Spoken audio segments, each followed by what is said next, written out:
week's Alien Nation, we've got an interview with Dani Messmer from Parilla, an industrial band from the south of England. Welcome to the latest edition of Alien Nation. I'm with Dani Messmer of Parilla. Dani, how are you? Feeling great, mate. How about yourself? I like to think this weather's going to stay in the UK, but we never be too sure. It's gone a little bit overcast. I like to have the background of the garden and the trees. Because I think after COVID, everybody was recording stuff with their computers in the background, and I think it's nice, but it does look a little bit overcast. But let's not talk about the weather. Let's talk about Parilla. Tell us about the band. Right. So, for those who don't know, we're a new industrial band. So that's a mixture of new metal and industrial. So, bunch of bands from like the 90s, like Korn, Limp Bizkit, Deftones, and so on. Whereas we've got the other industrial sides, so like Rob Zombie, Fear Factory, Ministry, of course. So we take it's very vague sort of pigeonholing, as I like to call it, because I Yeah. find whenever you put yourself in a genre, it's like, oh, you've got to sound like that. I find new industrial allows you to sort of do whatever you want, essentially. I wouldn't disagree, actually. I mean, when I heard the new single, we'll talk about that in a bit more depth in a minute. I didn't immediately think rock band, and actually, that really delights me because my band, we're all aliens. We probably sit somewhere in the hard rock genre, and it's quite difficult to get lost in the more extreme sound because we're quite a melodic band. I think our influences, a lot of the first album was described a little bit like Velvet Revolver, and we weren't put off by that at all. Do you know what I mean? We very much kind of wanted to make that kind of Appetite for Destruction type record, but we're quite interested in electronica and synthwave and that sort of stuff. And certainly, it is on my radar to do a rock electronica podcast, and we might do a discussion one. So maybe we get you back on for that. But that sort of 90s explosion of this stuff that went into the kind of the new metal thing, is it production to you, or does it work live? So yeah, it does work live. I think we're still finding our feet with the production itself because we do everything in house. So we record our own drums, we record our own guitars, vocals, bass, sims, everything is in house. Yeah. So we on our last record we did get it mixed and mastered by Reza Udin, who used to be the keyboardist of the band Killing Joke. So we thought, oh, that'd be cool. We do that. Um, However, there's since then me and Chris, who's the other guy who does our bassist, who does the other side of the production, but I've gotten more involved in mixing and mastering. So, as an example, I give out. I do charge for mastering service, but Right. I've also Okay. gone back down the whole of learning to mix and so on. I just find like mastering clicks easier for me anyway. Yeah. But Yeah. I've done a lot of research, done a lot of learning, so on, and I've just like, oh, cool, I can bring this more into the band and improve it, make it sound bigger, better, more professional, and so on. I think So that's something that gets that's very apparent if you listen to the older stuff to now. so the idea of going back to a member of Killing Joke to get it mastered, right? Now, the Killing Joke guys are all sort of, studio heads. Do you know what I mean? That's kind of, I mean, they're a band quite close to my heart in many ways. A Love Like Blood is just reminds me so much of, they were a band that didn't sound like anybody else. Do you know what I mean? And I think a little bit of that goes for Parilla as well. But what did you seek out a specific person to do the mixing, for that identity, or was it just happenstance? We actually happened to. So Chris, our bassist, used to be in a band called Spawn of Psychosis. Right. They were also an industrial outfit, and I don't know how Chris met Reza, but Yeah. he's met him previously, and it also turned out while we were while we were working on Femme Fatale 1, Rez actually only lived like a few, literally around the corner from me, really. Hmm. So spoke to him a little bit, and so I'm like, okay, cool. Um, Found out he's does his own mixing and mastering. Thought, okay, let's let him have a go at it. Yeah. And with some of the songs, he's done great job. I mean, the song "Show Me" that we've done, he's really put the volume up on one of the background vocals Right. that was only meant to be a texture, Hmm. but we loved it, and we were like, wow, okay, no, there's no notes to this. This is perfect. I'll keep it. Please keep it. And Yeah. we used that live because it works, because you can't. I'm sure, as you know as well, live trying to whisper into a microphone in a live environment is incredibly hard, It's just because of really volume. it's really difficult actually because I mean when we're not playing full electric band, myself and Biff, kind of the co-artistic lead in the band, me and Biff, we do an acoustic show which is part Alien songs and part our favorite songs. Do you know what I mean? And I find myself singing so much better in that environment when I'm not battling against all of the other elements, and I'll wear in ears in the full live band scenario. But you're absolutely right. Textures are really, really, really, really important for a singer. Tell me about the lineup of the band then. What does it? What does so there's yourself.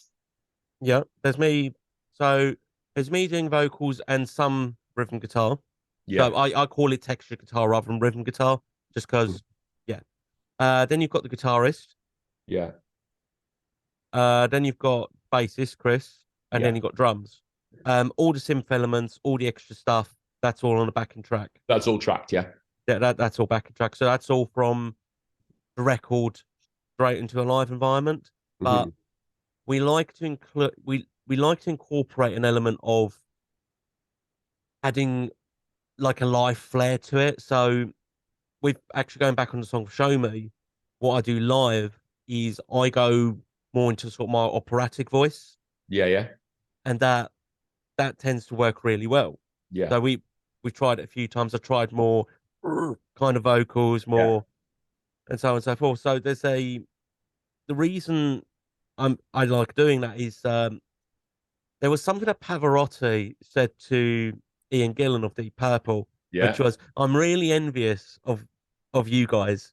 And Ian Gillan's like, why are you jealous of us? Because you can improvise the songs every night and you sound amazing. I, an opera singer, have to sing this No. exactly on the dot Yeah. every single night. And I'm incredibly envious of that. I thought that's amazing because, I Every mean, opera, every opera performance is a bit like a cover version. yeah, Do you know what I mean? Whereas we in the rock band environment, you get to improvise or rework songs. I believe songs are only ever half finished when they come out of the studio and they're put out. I mean, that's the great thing about streaming these days. You can just go, actually, I don't like that mix. I'll take it down and put something out. I mean, okay, you lose your streams unless you use the same coding, but you can very much do that now. I mean, one of my great heroes is Trevor Horn. hmm, Um, and one of Trevor Horn's great projects was Frankie Goes to Hollywood, and the that is essentially a studio project. Frankie Goes to Hollywood. Do you know what I mean? And in the old days of the 12-inch remix, you could just keep reworking the track. Similarly, the first Seal album has about 5 different versions of it that just kept on. He kept on going back to it. The format, there'll be one for vinyl, one for cassette, one for CD. You talk about the tracking though, and there's a bit of a debate about tracking at the moment, isn't there? Around whether or not it's cheating. I very much don't believe it's cheating, and I certainly believe, and I'm talking about bands like Kiss, who there's been a suggestion that they perhaps are, sort of half the band. But everywhere I go, if you go into those big productions, and I think Parilla have definitely got the potential for the big stage and the big space because it's that kind of music. you're very kind. Do you know what I mean? Well, I definitely think well, yeah. I mean, and that's surely got to be the aspiration, right? Oh, 100%. No, that Yeah, it's yeah. nice to be complimented though, and I'm always extremely appreciative of Well, that's what anyone being complimentary and just but that's what nice. but that's what I'm saying. The if the aspiration's there, um, and case in point would be, ADR drummer. His day job is he's a studio tech, a sound tech, right? Okay. And he does system teching at the moment. So currently he's doing some system teching for some stately homes, and they got some really big gigs. He's working with the Who and the Philharmonic Orchestra and stuff like that. Really, really big deal stuff. But he's just been back. He's just been at Download. And Download, of course, obviously served two masters for him because he was doing front of house on one of the stages, working with all the band, the band front of houses. And he said it's really, really interesting just how many bands now are tracking, right? Yeah. And it's all very well these so-called purists going on about well, it's not the live thing and all that sort of stuff. The audience won't accept it any other way these days, right? It has to their ears, it has to sound true to the record. Do you know what I mean? So I think in that respect, it's very interesting, that I thing, think you know, yeah, no, I think you're right. I think there's a midpoint yeah, with tracking. My personal opinion of tracking is it's there to add to the performance. It's not there to replace the performance. yeah, I agree. Um, so that's how we use it. Yeah, we have some of the vocals from the record on there, but that's to add it. It's to add the atmosphere. It's adding to the sound, to the theatrical of the entire show. It's a My theatre show, right? Yeah, it's a show. You're an as a band. If you're playing live, you're you're a musician second. You're an entertainer first. Because I mean, of course, you need to play your instrument, obviously, but no one wants to watch you stand there unless you're John Petrucci, of course, but that's totally different. No one wants to watch you stand there playing your guitar, staring into space. I completely agree. You want an experience, which So is exactly, we're talking about that. We're talking about that at the moment because we're just sort of finishing off our second album, which will be released in the autumn, and then we're hoping to. Well, the plan is to gig next year, and we've got complications because the drummer works in the business, so we've got to find time in his schedule when he's not out earning good money, cool. working at big festivals and working with top line acts. The bass player lives in Paris. So there's a thing around that. The alienation thing it leans into massively because we consider ourselves to be a global band. We're from the Merseyside area, but we see ourselves kind of broader and bigger than that. And the world is not just our Merseyside scene; it's much broader than that. Which is why we're talking to people like yourself. But one of the key things, and you're talking about performance. One of the key things we're discussing at the moment is how much guitar I play on at the gigs, because we're a four-piece band, which is essentially drums, bass, guitar, and vocals, right? Mhm. And I'm like you. I'm a textural guitarist. I'm not a lead guitar player. My right hand is better than my left hand, and but also I'm a frontman. You know, and the frontman element of it, it's the MC, it's the choir master, it's all of those other things. When you've only got, in some cases, 30 minutes to make your point and make your case to the audience and all of that stuff. So I know what you mean. It is a, a question that you sort of have to ask. And in terms of like so this is like phase two Parilla, isn't it? Yes. Yeah. So what's the plan for phase two? What does that look like? So phase two is gone from so we've we've had a few changes. So we've had a new drummer and we've Mhm. got a new guitarist. Um, we've decided. So originally we wanted to make EP number two, Yeah. but due to the fact that we all work and so on, and we're all learning and whatnot, and we're still trying to get like the dynamic to a point that everyone's happy, which Yeah. everyone is anyway. but I want everyone to blend in a bit more and so on. So we've had all the guitars, all the vocals, everything recorded for EP number two. Hmm. But since we've had the change, we felt we've grown in our production. We've grown as a band, and I think the sound has changed dramatically enough from us four individuals that we felt it's worth to essentially just dump it all and just rework it. The Okay. songs are still, we're still going to keep the songs, but we're going to revise the structure, and we're just going to release singles Yeah. because, again, due to schedules and so on, we find doing singles better. We can, everyone in the band has their specialty. Yeah. Um, James is great at doing like the live lighting. He's doing it all himself, Yeah. which is great. Chris does the photography. The guy's a professional photographer. Yeah. Um, Adam he's a great guitarist. Hmm. He's yeah, he's absolutely incredible. I don't know if I can swear on this. I don't think I can. No, it's fine. So You go ahead. I was going to say shit hot. Right. Yeah. Um, that's why I was trying to going Yeah. around the houses. But yeah, I know he's got other qualities that he's getting in, Hmm. but he's really recent still. So Yeah. that comes with time. And Whereas, are you filling rooms? Yeah. sorry. Are you filling rooms yet with the shows? Oh, as in the live shows? No. Yeah. So I do most of the admin, and Yeah. I will admit, and I've admitted this to someone recently, um, I'm not good at booking shows. Okay. I'm terrible at it. But um, essentially, what I want to do is work on more music, get more music videos out to sort of work more with the YouTube algorithm because that's the biggest search engine besides Google. Yeah. And if you do release stuff on a regular basis, that's how you can get your name. It's one of the ways you can get your name out there. Yeah. Yeah. We can play loads of shows, um, and we do want to play shows, but again, due to schedules and so on, what I want is to build sort of. I want to build the audience more, In an and then play more online. shows. So Yeah. like an Yeah. online audience, and then Yeah. do like this. But it comes really.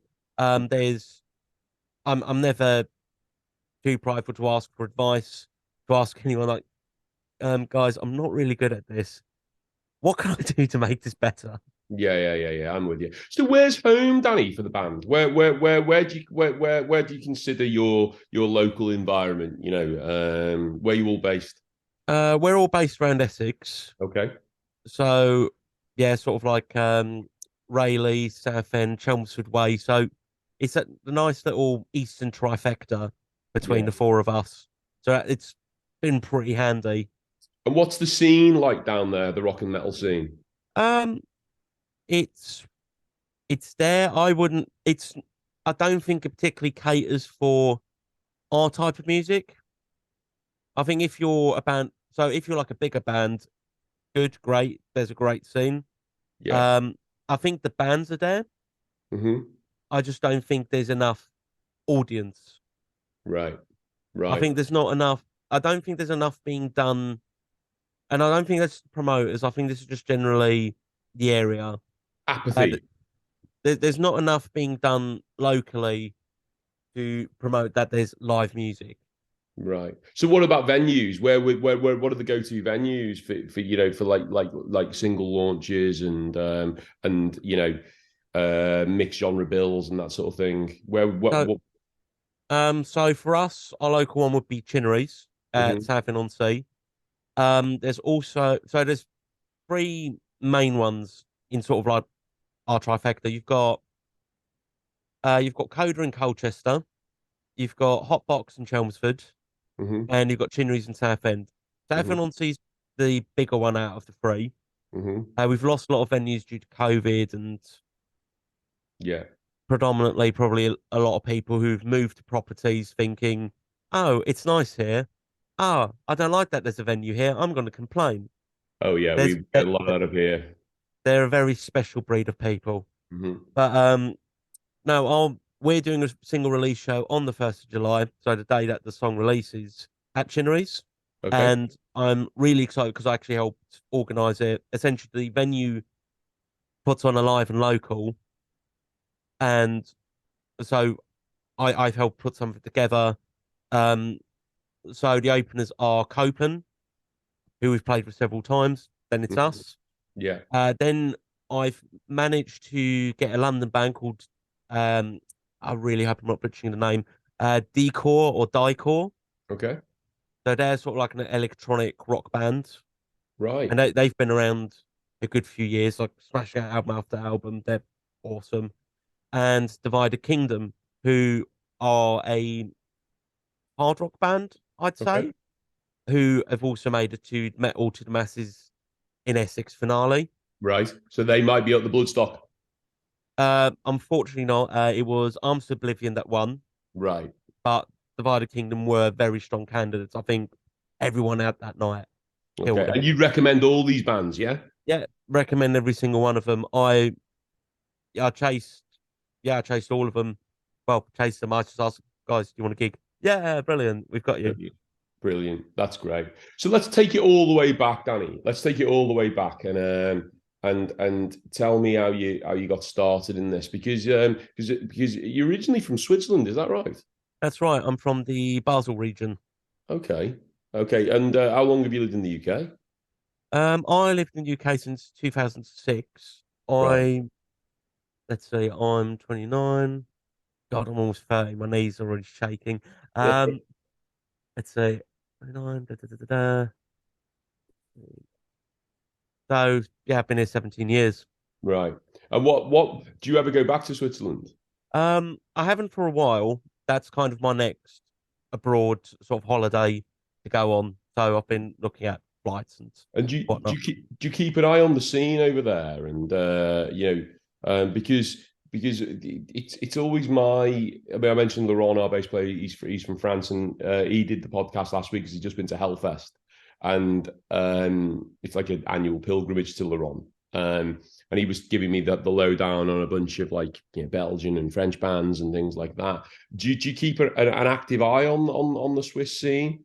Um, I'm afraid, unfortunately, not as much as I'd like to. Yeah. The only bands that well, I'd say bands, essentially all the sort of like musicality wise, Hmm. a lot of a lot of good influences do come from there, which Yeah. I was totally unaware of until like, oh, they're from there. So like, the producer Ulrich Wild, who's produced bands like Static X, Death Clock, Galacticon, and so on. And they're like, wow, these are my favorite bands. This guy's from the same area as me. Great. Black Metal Pioneers, Celtic Frost, Hmm. and quite recent, sort of a recent up and comers, the Elenada, which again, all of these guys, all from the same region as me, which I found absolutely crazy. Right. I Yeah. actually went to see the Elenada in Colchester a few, I think it was November last year, something Hmm. like that. And I ended up just talking to the merch guys in Swiss German because I still speak Swiss German, but I tend to prefer speaking Hochdeutsch just because every if for those who don't know, Swiss German, everything sounds really cutesy and everything Yeah. sounds like it, it sounds like you're talking to a chihuahua, like your baby talking everything.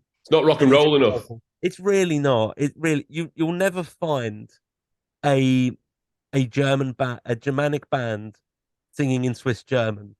Right. Yeah, yeah. I sort of get that. I mean, I think one of the interesting things I'm not put off by bands singing in their mother tongue. It doesn't really, but it doesn't trouble me at all. In fact, I think in many ways it works better. That them singing in their mother tongue rather than singing English lyrics with a Germanic accent or whatever. But I just like I'm really interested in the ethnography of it all in terms of like where things hail from and the crossovers. And we all know that the further north you go in Europe, the more rock and roll it gets. Do you know what I mean? We all know the jokes and the memes about rock and roll and Finnish metal bands and things like that. So and then in terms of like the next phase, what's the ambition for the next phase? I'm getting the impression that it's kind of like you're going for sensible, measurable, achievable targets, like doing like one-off single releases and things like that. So what are you thinking? I mean, you mentioned like growing the brand and the band online, but obviously we could talk about algorithms till we're bored to death. Do Oh you know? yeah, There's nothing more important than I've people. oh, sorry.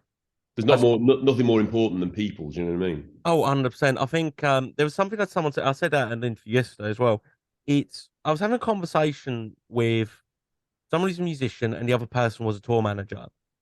And the musician was saying, "Oh, you know, it takes more to just be than to just be a musician to be in a band." And also, totally agree, 100%. And he's saying how, oh, you got to do things like playthroughs and so on. And the tour manager said, and it only clicked when they said it, which was, um, if you look at any of the big bands, they don't do these playthroughs unless they like doing them. Yeah. So if you don't enjoy doing the playthrough, don't do a playthrough because Mhm. the audience can tell that you're not enjoying this. And I thought, fuck, you're right. And I spent, admittedly, I think most people that are driven have done this, have over focused on, oh, how many people have I reached on Instagram?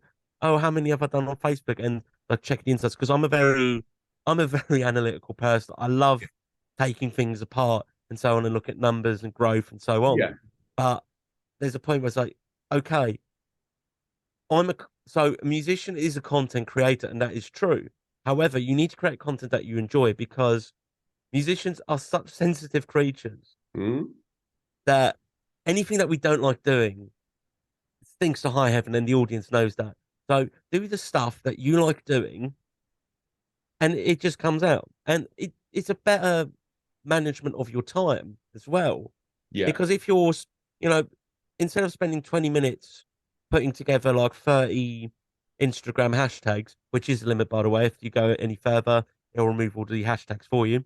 Mhm. Um, Spend that 20 minutes just writing or just playing guitar or, doing anything. Like um, I've, I've been doing something called writing for the bin. So Mhm. I'll practice and I'll be like, okay, I'll just come up with something. Okay, it might work, it might not. I might use it, I might not. So I could be, that's what we did with the Biff and JJ Rock Up gigs. We bill it as We're All Aliens Presents, and we do the whole As Heard on Planet Rock and Has Heard on Kerrang and all that sort of stuff. But the idea behind it is we take two guitars out, a very small PA, very discreet, and we just rock up to a venue like a pop up event, plug mm, in, play, and we'll play anywhere. Right? We anywhere.